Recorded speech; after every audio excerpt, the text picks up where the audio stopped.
আসসালামু আলাইকুম ওয়ারাহমাতুল্লাহ। প্রিয় বন্ধুগণ, আজকে আমরা শুনব আল্লাহর রিজিক কোথা থেকে আসে। গল্পটি শোনার আগে আপনি যদি আমাদের চ্যানেলে নতুন হয়ে থাকেন তাহলে অবশ্যই চ্যানেলটি সাবস্ক্রাইব করে পাশে থাকবেন। তাহলে চলুন গল্পটি শুরু করা যাক।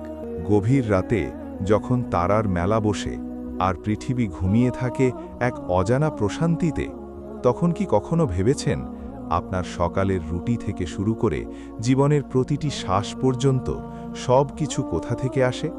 কে এই বিশাল সৃষ্টির প্রতিটি কণাকে সচল রাখে? কে নিশ্চিত করে আপনার প্রতিটি প্রয়োজন? এই গল্পটি সেই রহস্যের উন্মোচন করবে, যেখানে আল্লাহর অসীম রিজিকের ধারা কিভাবে মানুষের জীবনে প্রবাহিত হয়, আর সেই রিজিকের প্রতি অকৃতজ্ঞতা কিভাবে এক সুন্দর জীবনকে অন্ধকারে ঠেলে দিতে পারে। আসুন প্রবেশ করি এক প্রাচীন জনপদের গভীরে, যেখানে এক যুবক তার জীবনের প্রতিটি পদক্ষেপে আল্লাহর রিজিকের নিদর্শন খুঁজে পেয়েছিল, কিন্তু একসময় তার অন্তর থেকে শুকরিয়ার আলো নিভে গিয়েছিল। এই গল্প শুধু একটি কাহিনী নয়, এটি প্রতিটি মানুষের জীবনের এক প্রতিচ্ছবি, যা আপনাকে ভাবাবে, অনুপ্রাণিত করবে এবং আল্লাহর প্রতি আপনার বিশ্বাসকে আরও দৃঢ় করবে। একদা এক সুদূর জনপদে, যেখানে সবুজ পাহাড় আর স্বচ্ছ নদীর কলতান মিশে একাকার হয়েছিল, সেখানে বাস করত এক যুবক যার নাম ছিল আদিল। আদিল ছিল অত্যন্ত ধার্মিক এবং বিনয়ী। তার দিন শুরু হতো ফজরের নামাজের মধ্য দিয়ে আর শেষ হতো আল্লাহর শুকরিয়া আদায় করে। আদিলের পরিবার ছিল দরিদ্র, কিন্তু তাদের মনে ছিল অফুরান্ত শান্তি। তারা জানত তাদের রিজিকের মালিক আল্লাহ এবং তিনি কখনোই তাদের বঞ্চিত করবেন না। আদিলের বাবা ছিলেন একজন কৃষক। তিনি প্রতিদিন ভোরে খেতে যেতেন আর কঠোর পরিশ্রম করে ফসল ফলাতেন। আদিলও তার বাবার সাথে কাজ করত। তারা জানত তাদের পরিশ্রম আল্লাহর রহমত ছাড়া ফলপ্রসূ হবে না, তাই তারা প্রতিটি বীজ বোনার আগে, প্রতিটি ফসল তোলার আগে আল্লাহর কাছে দোয়া করত। একদিন আদিলের বাবা অসুস্থ হয়ে পড়লেন। আদিলের কাঁধে এসে পড়ল পরিবারের সব দায়িত্ব। আদিল চিন্তিত হয়ে পড়ল, এত বড় পরিবারের ভরণপোষণ কিভাবে করবে? কিন্তু তার মনে ছিল আল্লাহর প্রতি অগাধ বিশ্বাস। সে জানত আল্লাহই তার রিজিকের ব্যবস্থা করবেন। আদিল প্রতিদিন ভোরে উঠে আল্লাহর কাছে দোয়া করত। তারপর সে খেতে যেত আর কঠোর পরিশ্রম করত। কিন্তু এবার তার পরিশ্রমের সাথে মিশেছিল এক নতুন উপলব্ধি। সে দেখছিল কিভাবে একটি ছোট বীজ থেকে বিশাল গাছ জন্মায়, কিভাবে সেই গাছে ফল ধরে, আর কিভাবে সেই ফল মানুষের ক্ষুধা নিবারণ করে। সে দেখছিল কিভাবে মেঘ থেকে বৃষ্টি ঝরে, আর কিভাবে সেই বৃষ্টি মাটিকে উর্বর করে তোলে। আদিল বুঝতে পারছিল এই সব কিছুই আল্লাহর অসীম কুদরতের নিদর্শন। একদিন আদিল খেতে কাজ করছিল। হঠাৎ সে দেখল একটি ছোট পাখি তার ঠোঁটে একটি বীজ নিয়ে উড়ে যাচ্ছে। পাখিটি একটি গাছের ডালে বসল আর বীজটি ফেলে দিল। আদিল কৌতূহলী হয়ে পাখিটির দিকে তাকিয়ে রইল। পাখিটি আবার উড়ে গেল আর কিছুক্ষণ পর আবার একটি বীজ নিয়ে ফিরে এলো। আদিল বুঝতে পারল পাখিটি তার বাচ্চাদের জন্য খাবার সংগ্রহ করছে। আদিল ভাবল, এই ছোট পাখিটিও তার রিজিকের জন্য আল্লাহর ওপর ভরসা করে। আল্লাহই তার রিজিকের ব্যবস্থা করেন, তাহলে আমি কেন চিন্তিত হব? আদিলের মনে এক নতুন শান্তি নেমে এলো। সে বুঝতে পারল আল্লাহর রিজিক শুধু মানুষের জন্য নয়, বরং সমগ্র সৃষ্টির জন্য। আদিল আরও কঠোর পরিশ্রম করতে লাগল। সে জানত তার পরিশ্রম আল্লাহর রহমতকে আকর্ষণ করবে। আর সত্যিই আল্লাহর রহমত তার ওপর বর্ষিত হল। সেই বছর তাদের ক্ষেতে প্রচুর ফসল ফলল। আদিলের পরিবারে ফিরে এলো সুখ আর সমৃদ্ধি। আদিল এই ঘটনা থেকে একটি গুরুত্বপূর্ণ শিক্ষা পেল। সে বুঝতে পারল আল্লাহর রিজিক শুধু মানুষের জন্য নয়, বরং সমগ্র সৃষ্টির জন্য। আদিল আরও কঠোর পরিশ্রম করতে লাগল। সে জানত তার পরিশ্রম আল্লাহর রহমতকে আকর্ষণ করবে। আর সত্যিই আল্লাহর রহমত তার ওপর বর্ষিত হল। সেই বছর তাদের ক্ষেতে প্রচুর ফসল ফলল। আদিলের পরিবারে ফিরে এলো সুখ আর সমৃদ্ধি। আদিল এই ঘটনা থেকে একটি গুরুত্বপূর্ণ শিক্ষা পেল। সে বুঝতে পারল আল্লাহর রিজিক শুধু পরিশ্রমের মাধ্যমে আসে না, বরং আল্লাহর প্রতি বিশ্বাস এবং ভরসার মাধ্যমেও আসে। আল্লাহই রিজিকের মালিক এবং তিনি যাকে চান তাকেই রিজিক দান করেন। আদিল যখন যুবক থেকে প্রৌঢ়ে পরিণত হল, তখন তার জ্ঞান ও প্রজ্ঞা আরও গভীর হল। সে শুধু তার নিজের রিজিকের উৎস নিয়েই ভাবত না, বরং সমগ্র সৃষ্টির রিজিক কিভাবে আসে তা নিয়েও গবেষণা করত। সে দেখত কিভাবে সমুদ্রের গভীরে থাকা মাছেরা তাদের খাবার খুঁজে পায়, কিভাবে মরুভূমির বুকে থাকা প্রাণীরা পানির সন্ধান করে, আর কিভাবে আকাশের উঁচুতে উড়ে বেড়ানো পাখিরা তাদের শিকার ধরে। আদিল বুঝতে পারল আল্লাহর রিজিকের উৎস অসীম। তিনি শুধু মাটি থেকে ফসল ফলান না, বরং আকাশ থেকে বৃষ্টি বর্ষণ করেন, সমুদ্র থেকে মাছ দান করেন, আর বন থেকে ফলমূল সরবরাহ করেন। তিনি প্রতিটি সৃষ্টির জন্য তার প্রয়োজন অনুযায়ী রিজিকের ব্যবস্থা করেন। আদিল দেখত কিভাবে একটি ছোট্ট শিশু মায়ের দুধ পান করে বড় হয়। সে ভাবত এই দুধ কোথা থেকে আসে, কে এই দুধের ব্যবস্থা করে। সে বুঝতে পারল এই সব কিছুই আল্লাহর অসীম কুদরতের নিদর্শন।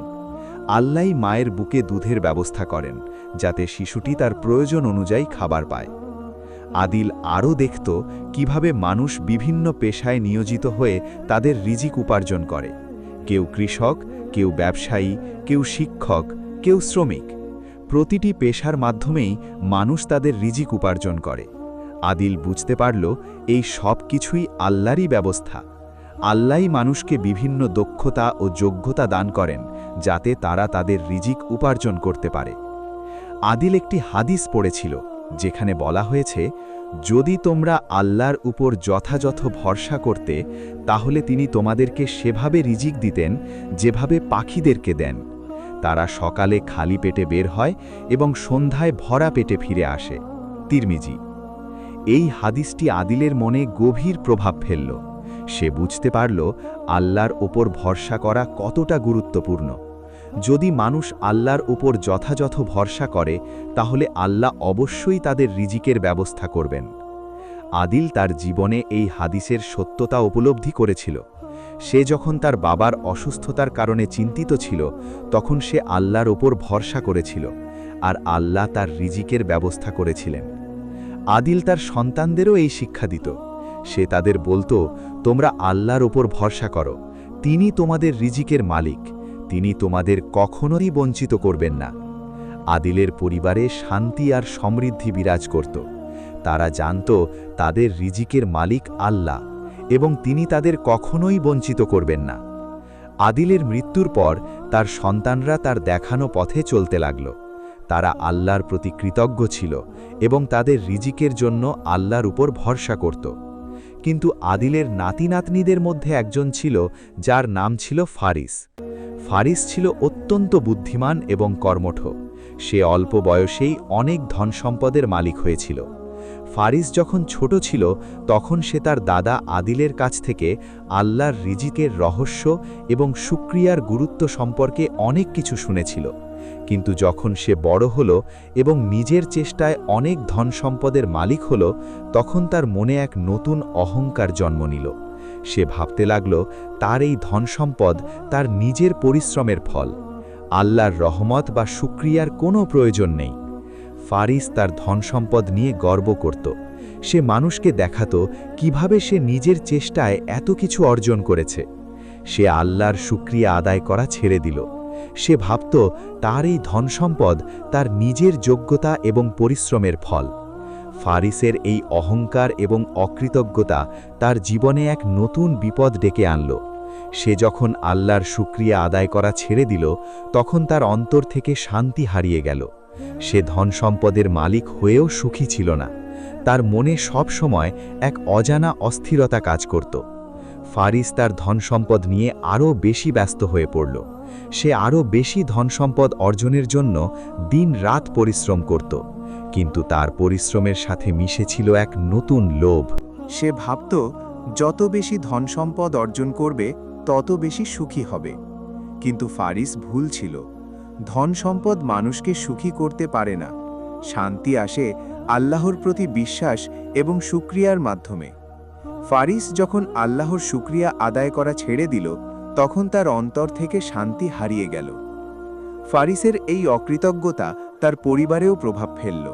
তার সন্তানরা দেখল তাদের বাবা কিভাবে ধন সম্পদ নিয়ে অহংকার করে এবং আল্লাহর শুকরিয়া আদায় করে না।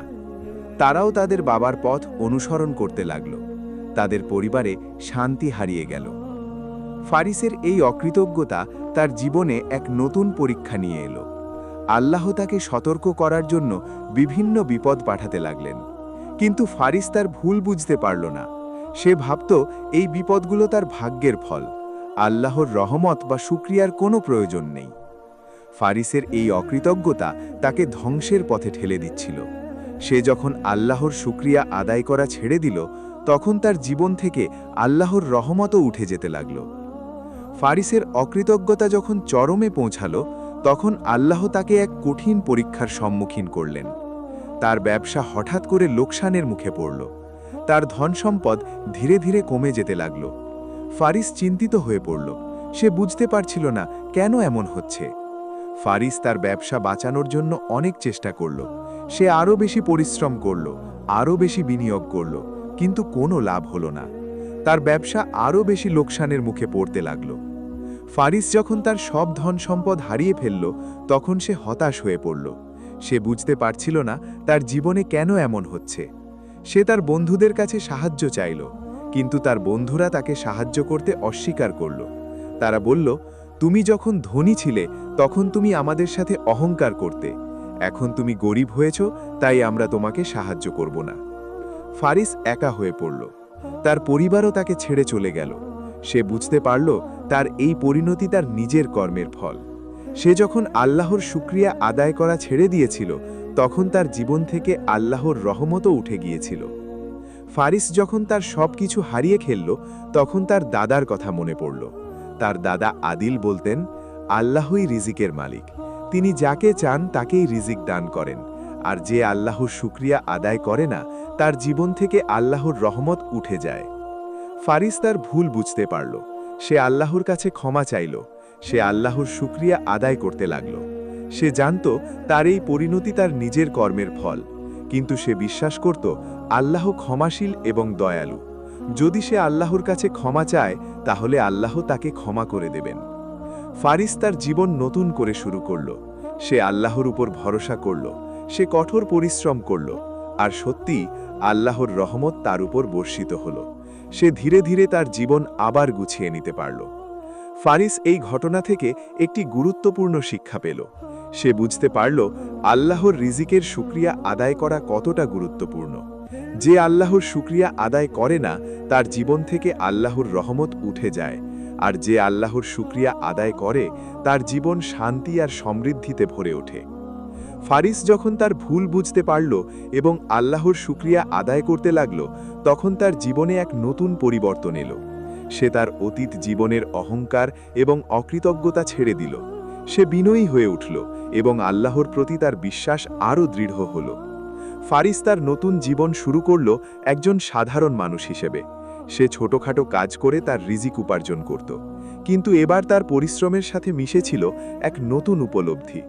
সে জানত তার প্রতিটি রিজিক আল্লাহর দান, এবং তাকে এই রিজিকের জন্য আল্লাহর শুকরিয়া আদায় করতে হবে। ফারিস প্রতিদিন ভোরে উঠে আল্লাহর কাছে দোয়া করত। তারপর সে তার কাজে যেত আর কঠোর পরিশ্রম করত। সে দেখত কিভাবে আল্লাহ তাকে প্রতিটি পদক্ষেপে সাহায্য করছেন। সে দেখত কিভাবে আল্লাহ তাকে অপ্রত্যাশিত উৎস থেকে রিজিক দান করছেন। একদিন ফারিস একটি ছোট দোকানে কাজ করছিল। একজন ধনী ব্যবসায়ী তার দোকানে এলেন। ব্যবসায়ীটি ফারিসের সততা এবং পরিশ্রম দেখে মুগ্ধ হলেন। তিনি ফারিসকে তার ব্যবসায় অংশীদার হওয়ার প্রস্তাব দিলেন। ফারিস অবাক হয়ে গেল। সে ভাবল এই সব কিছুই আল্লাহর রহমত। সে আল্লাহর শুকরিয়া আদায় করল। সে ব্যবসায়ীর প্রস্তাব গ্রহণ করল। ফারিস তার নতুন ব্যবসায় কঠোর পরিশ্রম করতে লাগল। সে জানত তার পরিশ্রম আল্লাহর রহমতকে আকর্ষণ করবে, আর সত্যি আল্লাহর রহমত তার উপর বর্ষিত হল। তার ব্যবসা দ্রুত উন্নতি করতে লাগল। সে আবার ধন সম্পদের মালিক হল। কিন্তু এবার ফারিস তার ধন সম্পদ নিয়ে অহংকার করত না। সে জানত তার এই ধন সম্পদ আল্লাহর দান। সে আল্লাহর শুকরিয়া আদায় করত। সে তার ধন সম্পদ গরিব দুঃখীদের সাহায্যে ব্যয় করত। ফারিস তার পরিবারকেও ফিরিয়ে আনল। সে তাদের কাছে ক্ষমা চাইল। তার পরিবারও তার পরিবর্তন দেখে মুগ্ধ হল। তারা আবার একসাথে বসবাস করতে লাগল। তাদের পরিবারে ফিরে এলো শান্তি আর সমৃদ্ধি। ফারিস তার বাকি জীবন আল্লাহর শুকরিয়া আদায় করে কাটিয়ে দিল। সে মানুষকে আল্লাহর রিজিকের রহস্য এবং শুকরিয়ার গুরুত্ব সম্পর্কে শিক্ষা দিত। সে বলতো, আল্লাহই রিজিকের মালিক। তিনি যাকে চান তাকেই রিজিক দান করেন। আর যে আল্লাহর শুকরিয়া আদায় করে তার জীবন শান্তি আর সমৃদ্ধিতে ভরে ওঠে। ফারিসের গল্পটি সেই জনপদের মানুষের মুখে মুখে ছড়িয়ে পড়ল। মানুষ ফারিসের জীবন থেকে শিক্ষা নিত। তারা আল্লাহর রিজিকের শুকরিয়া আদায় করতে লাগল। আর সেই জনপদে ফিরে এলো শান্তি আর সমৃদ্ধি। আল্লাহর রিজিক এক অসীম নেয়ামত, যা প্রতিটি সৃষ্টির জন্য নির্ধারিত। এটি শুধু খাদ্য বা পানীয় নয়, বরং স্বাস্থ্য, জ্ঞান, শান্তি, পরিবার এবং জীবনের প্রতিটি ইতিবাচক দিকই রিজিকের অংশ। এই রিজিক আসে আল্লাহর অসীম কুদরত এবং রহমত থেকে। তিনি বিভিন্ন উপায়ে তার বান্দাদের রিজিক দান করেন, কখনো পরিশ্রমের মাধ্যমে, কখনো অপ্রত্যাশিত উৎস থেকে, আবার কখনো শুধু তার ওপর ভরসা করার মাধ্যমে। আদিলের গল্প আমাদের শেখায় যে আল্লাহর প্রতি অগাধ বিশ্বাস এবং পরিশ্রম রিজিককে আকর্ষণ করে। আর ফারিসের গল্প আমাদের সতর্ক করে যে রিজিকের প্রতি অকৃতজ্ঞতা কিভাবে এক সুন্দর জীবনকে ধ্বংসের মুখে ঠেলে দিতে পারে। যখন মানুষ আল্লাহর রিজিকের শুকরিয়া আদায় করা ছেড়ে দেয়, তখন তার অন্তর থেকে শান্তি হারিয়ে যায়, জীবন থেকে রহমত উঠে যায় এবং সে এক কঠিন পরীক্ষার সম্মুখীন হয়। শুকরিয়া আদায় করা শুধু একটি মৌখিক স্বীকৃতি নয়, এটি একটি গভীর উপলব্ধি এবং জীবনযাত্রার অংশ। যখন আমরা আল্লাহর রিজিকের জন্য কৃতজ্ঞ থাকি, তখন আমাদের অন্তর প্রশান্ত হয়, আমাদের জীবনে বরকত আসে এবং আমরা আল্লাহর আরও কাছাকাছি হতে পারি। শুকরিয়া আদায় করা আমাদের অহংকার থেকে রক্ষা করে এবং বিনয়ী করে তোলে। এটি আমাদের মনে করিয়ে দেয় যে আমরা যা কিছু অর্জন করি তা সবই আল্লাহর দান। সুতরাং আসুন আমরা প্রতিটি রিজিকের জন্য কৃতজ্ঞ থাকি। প্রতিটি শ্বাস, প্রতিটি খাবার, প্রতিটি মুহূর্তের জন্য আল্লাহর শুকরিয়া আদায় করি। কারণ শুকরিয়া আদায় করার মাধ্যমেই আমরা আল্লাহর রহমতকে ধরে রাখতে পারি এবং এক সুন্দর, শান্তিপূর্ণ ও সমৃদ্ধ জীবন লাভ করতে পারি। এই গল্পটি শুধু একটি কাহিনী নয়, এটি একটি চিরন্তন সত্যের প্রতিচ্ছবি, যা আমাদের জীবনের প্রতিটি পদক্ষেপে আল্লাহর অসীম রিজিক এবং তার প্রতি আমাদের দায়িত্বের কথা স্মরণ করিয়ে দেয়।